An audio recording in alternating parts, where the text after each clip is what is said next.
জগতের মানুষ এই নোহের সময়ের মতন পরিস্থিতিতে দাঁড়িয়ে আছে। যেমনটা নোহের সময়ে বলা হয়েছিল যে তোমরা খাবে দাবে বিয়ে করবে, সুখ শান্তি স্বাচ্ছন্দ্য সব কিছু উপভোগ করবে, কিন্তু ঈশ্বরের সেই দিন, প্রভু সেই দিন তোমরা কেউ জানে না কখন এসে পড়বে।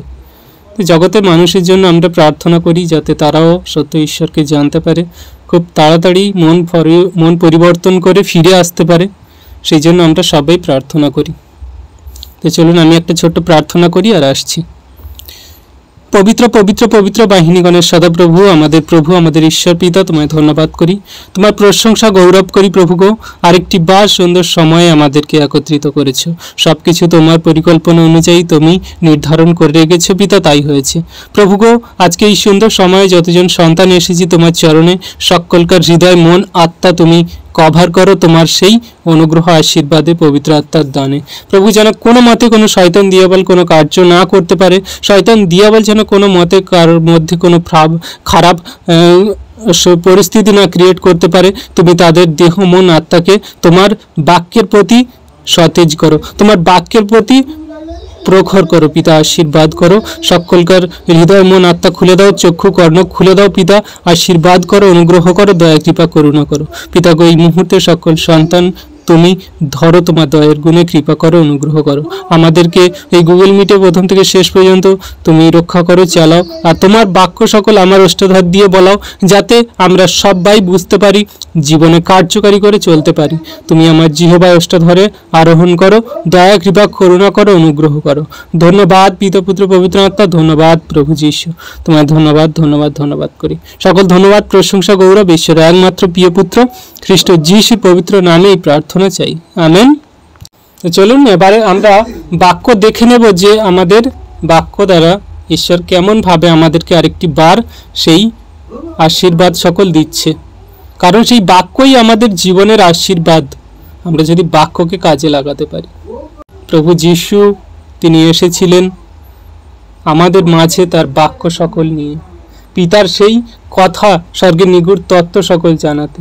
তো বিশ্বাসী সন্তানরা আমরা যখন তার দয়ার গুণে তার কাছে এসেছি, আমরা এই সবাই একসঙ্গে গুগল মিটের মাধ্যমে যুক্ত হয়েছি। আমরা হয়তো ফিজিক্যালি মনে করি যে আমরা বাড়িতে সবাই গুগল মিটের মাধ্যমে আছি, কিন্তু আমরা আত্মিক দিক দিয়ে সেই আমরা ঈশ্বরের সহভাগিতার মধ্যে, খ্রিস্ট যিশুর সেই সহভাগিতার মধ্যে, তার বাক্যের মধ্যে আমরা আছি। তাহলে আমরা কেউ আত্মাতে বাড়িতে নয়, কিন্তু আমরা সবাই একসাথে আছি, আমেন, হালেলুয়া। তো আমরা এবারে বাক্য দেখে নেব, বাক্য কি বলছে। আজকের আমাদের টপিকের বিষয়, আমি পরম ঈশ্বরের কাছে ক্রন্দন করি। আমরা যদি জগতের মানুষের কাছে কাঁদি, আমরা যদি জগতের মানুষের কাছে গিয়ে গিড়গিড়াই, তাহলে তারা কি আমাদের সেই কান্না, আমাদের সেই দুঃখ কষ্ট তারা কি বুঝবে? যদি সাময়িকের জন্য বোঝে, বা তারা যদি আমাদের ব্যথা কষ্ট সকল তারা একটু উপভোগ করে, বা তারা একটু ভাগ করে নেয়, কিন্তু পরবর্তীতে গিয়ে তারা আমাদের সাথ ছেড়ে দেয়, হাত ছেড়ে দেয়। কিন্তু আমাদের প্রভু তিনি কোনো মতে হাত ছাড়ে না। আমরা তার নামে যখন ডাকি, তার কাছে যখন আসি, তিনি আমাদের জন্য কার্য করেন সর্বদাই। তো বাক্য কি বলছে আমরা যদি দেখে নিই, তাহলে আমরা খুব সুন্দরভাবে বুঝতে পারব। গীত সংহিতা 57 অধ্যায়ের 2-3 পদ যদি কেউ পড়ে, তাহলে বাক্য এখানে আমাদের খুব সুন্দর বলছে যে আমরা সেই পরম প্রধান, পরম ঈশ্বর, পরমাত্মা, আমরা যা কিছু বলি, আমাদের সেই ঈশ্বরের কাছে যখন আমরা কাঁদি, আমরা তার নামে যখন ডাকি আমাদের সেই পরাৎপরকে, তখন তিনি আমাদের সেই উদ্দেশ্য সকল পাইতে দেন, আমাদের জীবনে তার কার্য সকল সাধন করতে দেন, উত্তর দেন। তিনি আমাদের জন্য সর্বদাই কার্য করার জন্য প্রস্তুত, কিন্তু আমরা তার সেই কাজকে আমাদের জীবনে দেখার জন্য এখনো পর্যন্ত প্রস্তুতি নিতে পারিনি বা প্রস্তুত হতে পারিনি। এখানে বাক্য কি বলছে? গীত সংহিতার 57:2, আমি পরাৎপর ঈশ্বরকে ডাকিব, আমার জন্য কার্য সাধক ঈশ্বরকেই ডাকিব। তিনি কার্য সাধক, তার সব কাজ তিনি পূরণ করেন। তিনি কোনো কাজ ফেলে রাখেন না, তিনি কোনো কাজ পেন্ডিং রাখেন না। শুধু আমরা সেই কাজ আমাদের জীবনে দেখতে বা দেখার মতো আমাদের সেই দৃষ্টিভঙ্গি নেই, বা আমরা বুঝতে পারি না বলে আমরা বলছি যে ঈশ্বর আমাদের জীবনে কোনো কাজ করছে না। কিন্তু আমাদের ঈশ্বর এত দয়ালু কৃপাময়, তিনি পরাৎপর ঈশ্বর, তিনি আমাদের জীবনে সর্বদাই তার আত্মিক বিষয়ে কার্য করে চলেছেন। আমাদের জীবনে যে আত্মিক বিষয়টা স্বর্গরাজ্যে যাওয়ার জন্য প্রতিনিয়ত দরকার প্রয়োজন, সেই কার্য তিনি করে চলেছেন। আমরা কি বুঝতে পারি সেই আত্মিক কাজ সকল? যদি আমরা নিজেদেরকে একটু যাচাই করি, আমরা পরবর্তী জীবনে কেমন ছিলাম, আমাদের আগেকার সেই পুরনো মনুষ্যত্ব জীবনে আমরা কেমন ছিলাম আর এখন কেমন চলছি, আমরা যদি সেটা যাচাই করি তাহলে আমরা বুঝতে পারবো যে আমাদের ঈশ্বর কেমন করে আমাদের জীবনে কার্য সাধক করছে, কার্য সকল পূরণ করছে। তো ঈশ্বরের ধন্যবাদ হোক, প্রভু ধন্যবাদ হোক। আমরা যেটা নিয়ে আলোচনা করছিলাম যে আমরা ঈশ্বরের কার্য সকল আমাদের জীবনে সর্বদা দেখি যদি আমরা আত্মিক দৃষ্টিভঙ্গি দিয়ে দেখি। আমরা খ্রিস্ট জীবনে আমরা এই যে পুরনো মনুষ্যত্বকে আমাদের ঈশ্বর ত্যাগ করে যে আমাদের নতুনীকরণ করেছে, তার অমূল্য রক্তে তিনি সূচি করেছেন, ধৌত করেছেন, এই জাগতিক সকল বিষয় থেকে আলাদা করে আমাদের সেই আত্মিক পথে চলার জন্য। তুমি যদি জাগতিক বিষয় দিয়ে ভাবনা চিন্তা করো যে আমি ঈশ্বরকে ডাকলাম, আমি তার কাছে প্রার্থনা করলাম আর তিনি আমার প্রার্থনার উত্তর দিল না, বা তিনি আমার এই ব্যাংক ব্যালেন্স বাড়ালো না, বা তিনি আমার সেই টাকা পয়সা ধার দেনা মেটালেন না, বা তিনি আমার রোগ ব্যাধি ভালো করলেন না, এটা জাগতিক বিষয় সকল। আত্মিক বিষয় দিয়ে আপনি বিবেচনা করুন আর ঈশ্বরের কাজকে আপনি অনুভব করুন, বুঝুন, দেখুন, জানুন আপনার জীবনে কি পরিবর্তন এনেছেন তিনি। স্বর্গরাজ্যে নিয়ে যাওয়ার জন্য আপনাকে কেমন করে ঈশ্বর গড়ে তুলছেন, যেমন করে একটা কুমোর তার সেই মাটির পাত্রকে একটা কাদার তালকে তৈরি করে, নতুন সুন্দর রূপ দেয়। যাচাই করুন আত্মিক বিষয় দিয়ে, আত্মিক ভাব দিয়ে জানার চেষ্টা করুন। আপনার আচরণ, ব্যবহার, কথাবার্তা, আপনার দৃষ্টিভঙ্গি আগে বিগত দিনে কেমন ছিল, এখন কেমন হচ্ছে। ঈশ্বরের বাক্যে আপনি বাড়তে পারছেন কিনা, আপনার মধ্যে ধীরতা, স্থিরতা, প্রেম, মধুর ভাব, ইন্দ্রিয় দমন, আত্মসংযম, এই জগতের সকল বৈভব ত্যাগ করে স্বর্গরাজ্যের পথে নম্রতার সাথে, প্রেমের সাথে চলতে পারছেন কিনা। তাহলে বুঝুন যে ঈশ্বর আপনার জীবনে সেই কার্য সাধক করছেন। ঈশ্বর আপনার জীবনে, আমাদের জীবনে সেই সকল কার্য সাধক করছেন। আমরা বিশ্বাসী সন্তানরা ঈশ্বরের কাছে এই আত্মিক বিষয়ের কাজ সকল যাচনা করি বা দেখার দৃষ্টিভঙ্গি রাখি, তাহলে বুঝতে পারবো যে ঈশ্বর প্রতিদিন প্রতিনিয়ত আমাদের জন্য কি কার্য করছে। আর জাগতিক বিষয়ের কথা তো ছেড়েই দাও, এটা তোমাদের জন্য যা প্রয়োজনীয় তোমাদের ঈশ্বর, আমাদের ঈশ্বর সব কিছু দিয়ে দিবেন। তো আমাদের ঈশ্বর কোনো কিছু কাজ পেন্ডিং রাখেন না, কোনো কিছু কাজ ফেলে রাখেন না। তিনি সকল কার্য সাধক ঈশ্বর। তার কাছে যদি আমরা ডাকি, তার নামেই যদি আমরা ডাকি, সেই পরাৎপরকে তিনি উত্তর দেন। Amen, hallelujah. আর তিনি কি বলছে? তিনি স্বর্গ হইতে দূত প্রেরণ করিয়া আমাকে নিস্তার করিবেন। তিনি আমাকে এত ভালোবাসেন, আমি যদি তার নামে ডাকি, সত্য হৃদয় দিয়ে ডাকি, আমি পবিত্রতার সঙ্গে, বিশ্বাসের সঙ্গে যদি ডাকি, তাহলে তিনি স্বর্গ থেকে তার দূতকে পাঠিয়ে দেবে আমার জন্য। শুধু আমার জন্যই পাঠাবে স্বর্গ থেকে, যদি আমি তার নামে সত্য রূপে, সঠিকভাবে, বিশ্বাসের সাথে, দৃঢ়তার সাথে যদি ডাকতে পারি, তিনি স্বর্গ থেকে আমার জন্য দূত পাঠিয়ে দেবে। আর তিনি নিস্তার করবেন, রক্ষা করবেন সকল বিপদ সংকট থেকে, শয়তান দিয়াবলের সকল জাল ফাঁস হইতে, সকল মন্দতা হইতে, জাগতিক যত সমস্যা আছে সব কিছু থেকে। আর তারপর কি বলছে? আমার গ্রাসকারীর তিরস্কার কালে করিবেন। শালা ঈশ্বর আপন দয়া ও সত্যে প্রেরণ করিবেন। তিনি সেই দূতকে পাঠিয়ে দিয়ে তার সেই দয়া, সত্য, প্রেম আমাদের মধ্যে প্রকট করবেন। আমাদের মধ্যে সেই সকল মানুষ যারা আমাদেরকে তিরস্কার করে, যারা আমাদেরকে খারাপ দৃষ্টিতে দেখে, যারা আমাদেরকে মন্দ বলে, তাদের মুখ সকল বন্ধ করবে।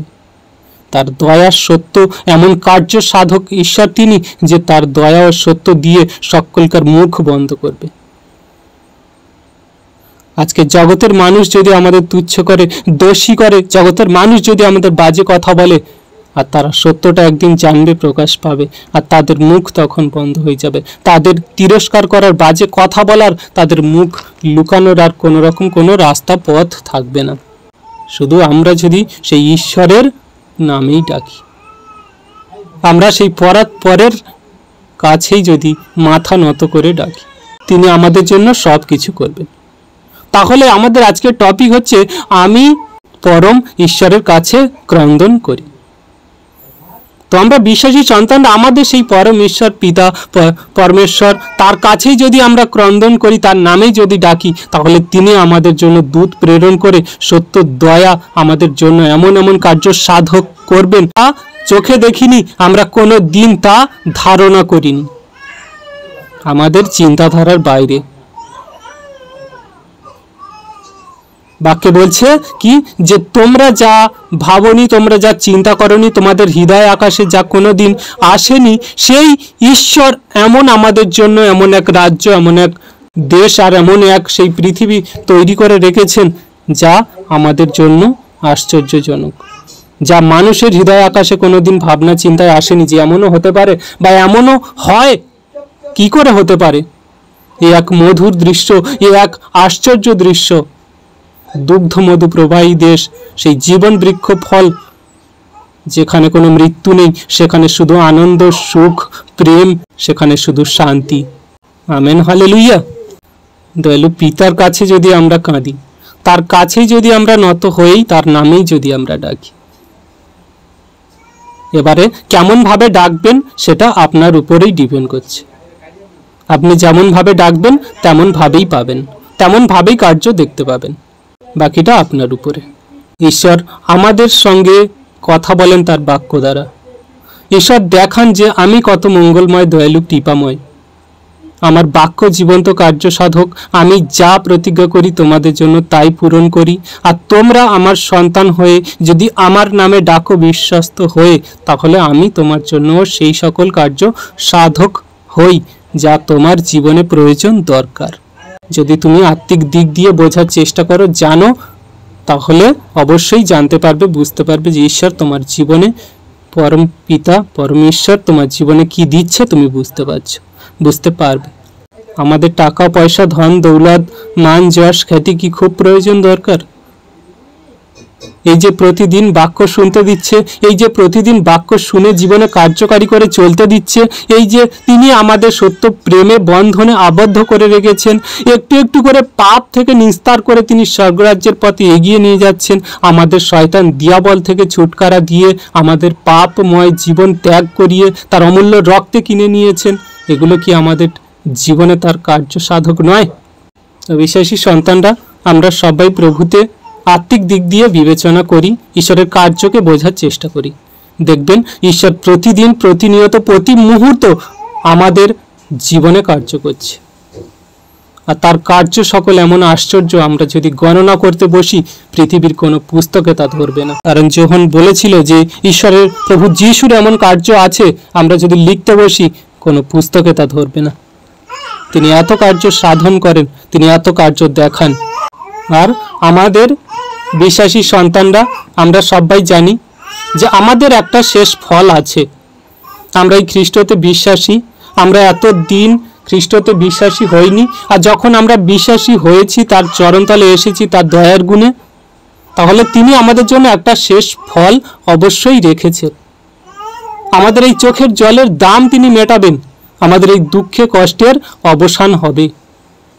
আমাদের এই জীবন যা আজকে দুঃখে কষ্টে পূর্ণ, বা যে আমাদের জীবন আজকের মানুষের লাঞ্ছিত, গঞ্জিত, আমরা ঈশ্বরের কাছে কাঁদি, আমরা পরম পিতার কাছে নতজানু হয়ে আমাদের মনের কথা সকল জানাই, এর একটা শেষ ফল অবশ্যই আছে। আর শেষ ফলটা কি আমরা যদি দেখি বাক্যে, তাহলে আমরা বুঝতে পারব। হিতোপদেশ 23 অধ্যায়ের 18-19 পদ আমরা বুঝতে পারছি। তাহলে বিশ্বাসী সন্তানরা আমরা যারা আজকের কাঁদি, আমরা যারা আজকের সেই আমাদের পরম পরমেশ্বরকে আমরা ডাকি, আমরা তার নামেই যখন আমরা তার কাছে ডাকি, আর আমরা বিশ্বাস করি যে আমাদের শেষ ফল অবশ্যই আছে। আমি নিজে মুখে বলছি না, এখানে বাক্য আমাদেরকে বলছে। তিনি বাক্য দ্বারা আমাদেরকে আশ্বাস দিচ্ছে, নির্দেশ করছে যে তুমি যদি আজকের কাঁদো, তুমি যদি আজকের আমার কাছে নতজানু হয়ে তোমার মনের কথা সকল জানাও, তাহলে তুমি বিশ্বাস করো যে শেষ ফল অবশ্যই আছে। তোমার আশা কোনো মতে নিরাশা হবে না, তোমার চাওয়া কোনো মতে বিনষ্ট হবে না। আমি বলছি, আমি তোমার সেই ঈশ্বর পরমেশ্বর, তোমার সব কিছু চাওয়া আমি পূরণ করব। শেষ ফল তোমার আমি এমন দেব যা তুমি কোনো দিন কোনো মতে ধারণা করনি। তাই এখানে বলছি হিতোপদেশে 23:18, কেননা শেষ ফল অবশ্য আছে, তোমার আশা ছিন্ন হইবে না। তুমি যে আশা করো ঈশ্বরের কাছ থেকে, তুমি যে ঈশ্বরের কাছ থেকে যাচনা করে চাওয়া করো, তিনি কোনো মতে তা নিরাশ করবে না, কোনো মতে তা ফেলে দেবেন না।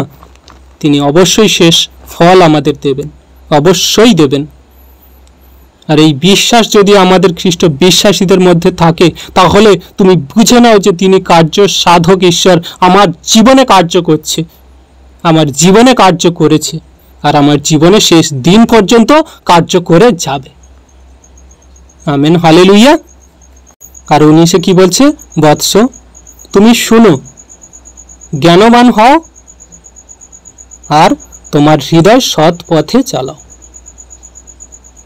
বৎস মানে সন্তান বা ছেলে।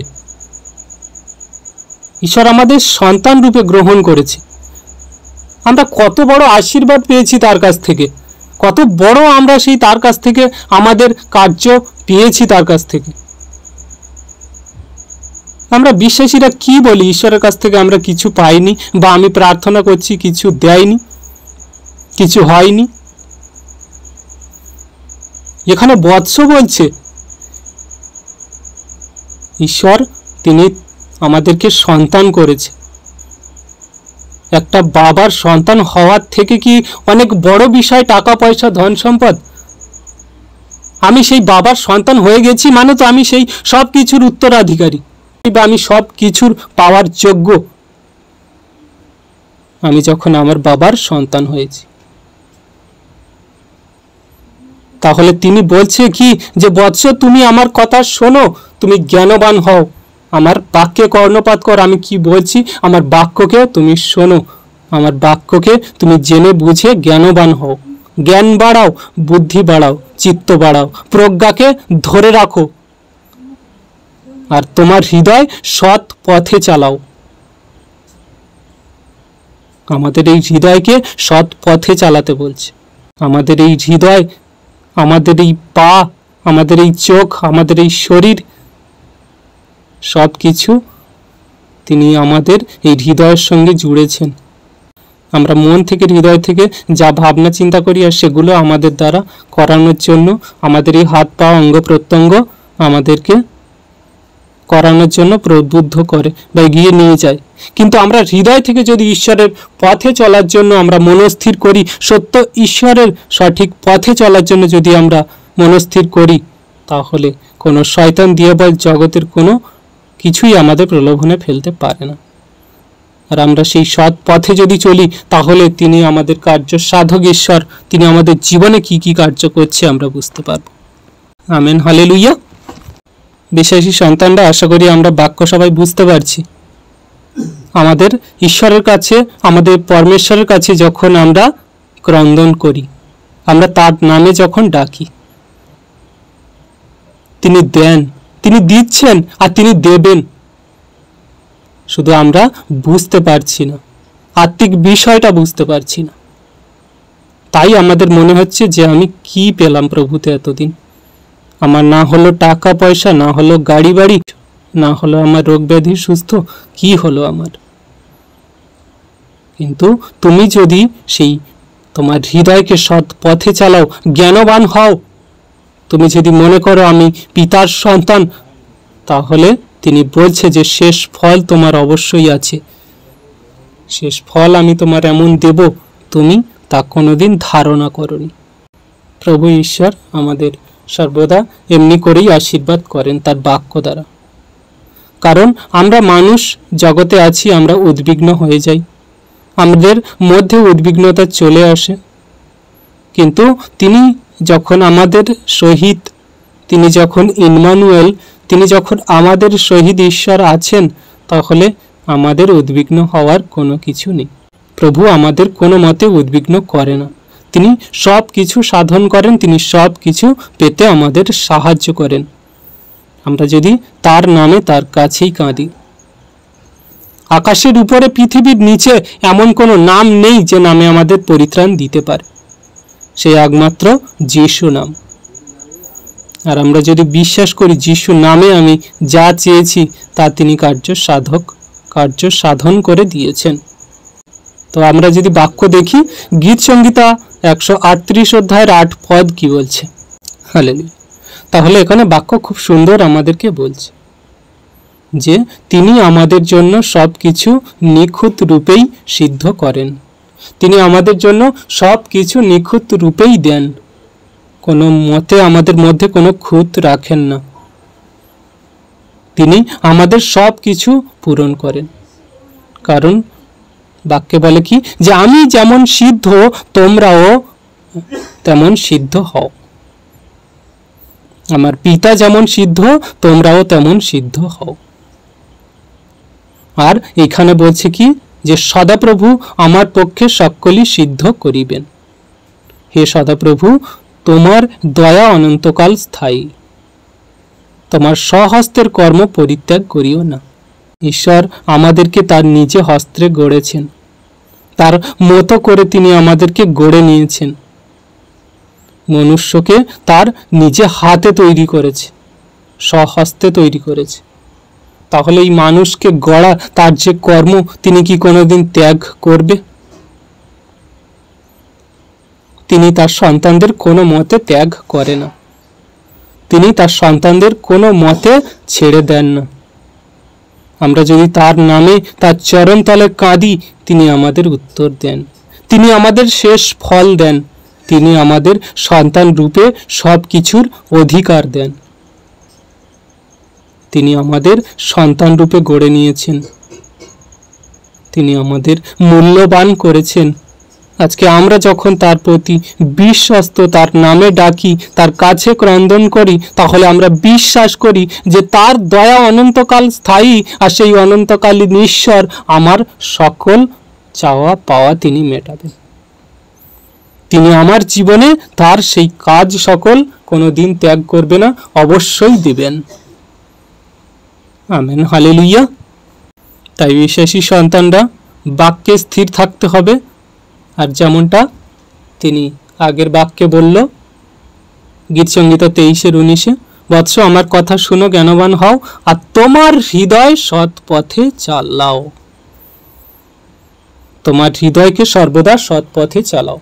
তোমার ঈশ্বর কোনোদিন তোমার এই নিজে হাতে গড়া তোমাকে তৈরি করেছেন, তিনি কোনোদিন তোমাকে পরিত্যাগ করিবেন না। তার দয়া অনন্তকাল স্থায়ী, তিনি সব কিছু সাধন করেন, তিনি সব কিছু সিদ্ধ করেন। সদাপ্রভুর পক্ষে সকলই সিদ্ধ, তিনি সব কিছু করতে পারেন। তাহলে বিশ্বস্ত থাকতে হবে, তার সৎ পথে আমাদের হৃদয়কে চালাতে হবে। আমরা এখানে যত বিশ্বাসী সন্তানরা আছি, সবাইকে বিশ্বাস করি, মনে করি যে আমার হৃদয় সৎ পথে আমি এখনো পর্যন্ত চালাচ্ছি। ঈশ্বরের সেই বাক্যের সৎ পথে তার আজ্ঞা শিক্ষা সকল মেনে তিনি যে বলেন, আমি পথ সত্য জীবন, আমার মধ্যে দিয়ে না গেলে কেউ পিতার কাছে যেতে পারে না। সেই সৎ পথে, সত্য পথে কি আমি চালাচ্ছি? নিজেরাই যাচাই করুন, তাহলে বুঝবেন যে ঈশ্বরের কার্য আপনার জীবনে হচ্ছে, সর্বদাই হচ্ছে, প্রতি মুহূর্তে হচ্ছে। ঈশ্বরের বাক্য এমনি করে জগতের মাঝে ছড়িয়ে পড়ে, সকল মানুষের কাছে চলে যায়, কেউ গ্রহণ করে, কেউ করে না, কিন্তু তার বাক্য কোনো মতে থেমে থাকবে না, সম্পূর্ণটাই পূরণ হবে, সবার কাছে পৌঁছাবে। তুমি গ্রহণ করলে কি না করলে তাতে কোনো কিছু যায় আসে না। যেমন করে একটা ঘরে আলো জ্বললে সেই ঘর আলোকিত হয়ে যায়, তুমি কোনো কিছু দিয়ে তাকে আটকাতে পারবে না বা কোনো কিছু দিয়ে তাকে ধরে রাখতে পারবে না, তেমন ঈশ্বরের বাক্যের জ্যোতি যখন জ্বলে ওঠে, কেউ কোনো মতে আটকাতে পারে না।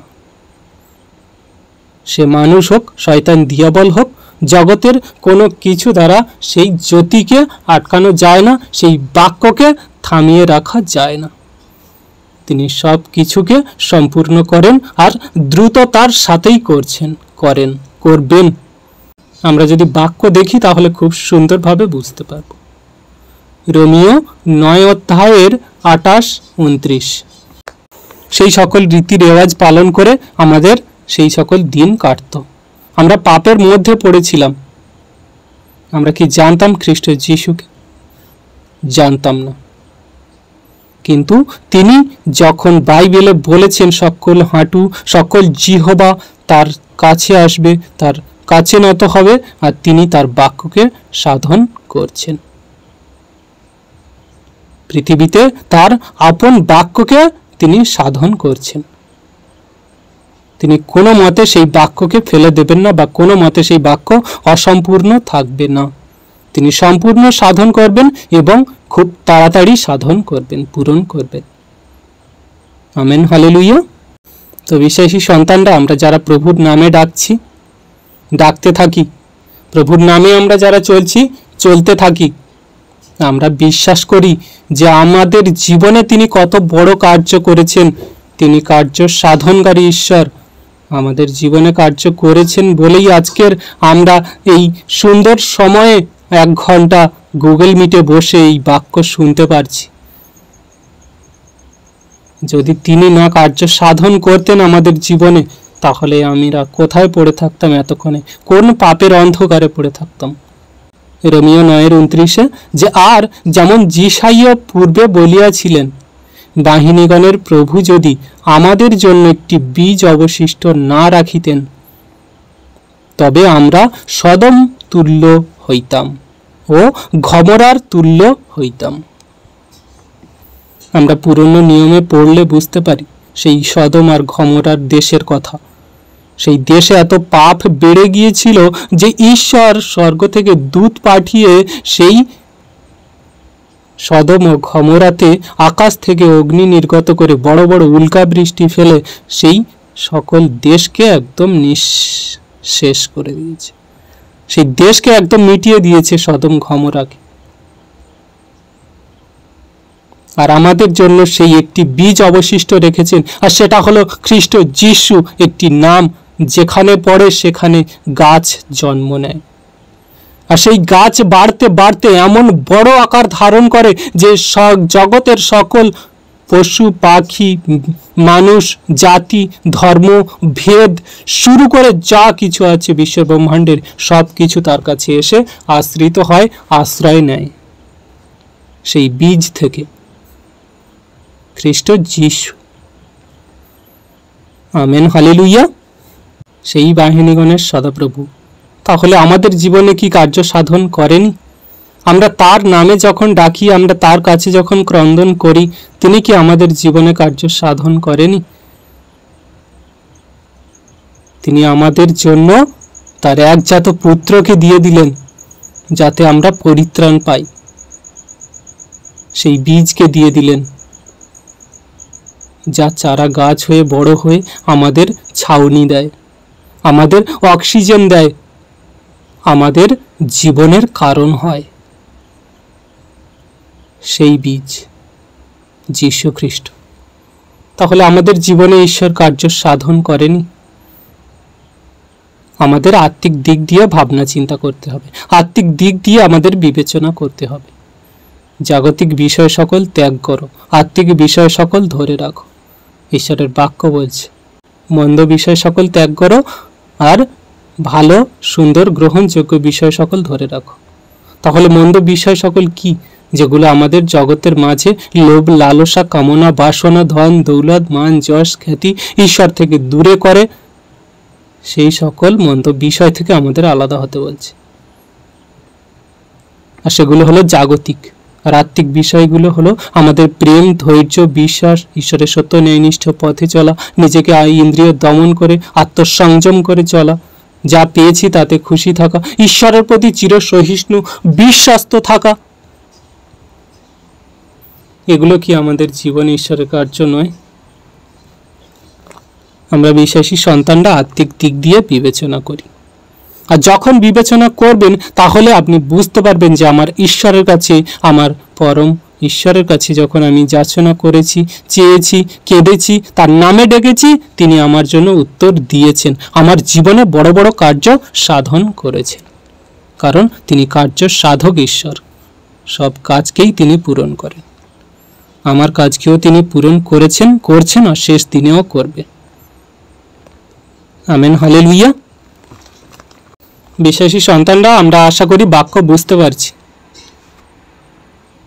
তো ঈশ্বরের বাক্য এমনি করে আমাদের আশীর্বাদ করে, তার বাক্য দ্বারাই আশীর্বাদ করে। আমাদের মাঝে আর নেই, আর যখন তিনি আসবে আমরা জানি না সেই দিন, সেই ক্ষণ, কিন্তু তিনি যে বাক্য আমাদের কাছে দিয়ে গেছেন, সেই বাক্য হলো আমাদের জীবনের জীবন খাদ্য, চলার পথে জ্যোতি, স্বর্গরাজ্যে যাওয়ার সেই পথ। তাই যখন আমরা বাক্যকে শুনি, বাক্যকে ধ্যান করি, তখন আমরা বুঝতে পারি ঈশ্বরের কার্য আর তার সেই অনুগ্রহ, আশীর্বাদের দান। ঈশ্বর আপন বাক্যে সকলকে আশীর্বাদ করুন। Amen, amen.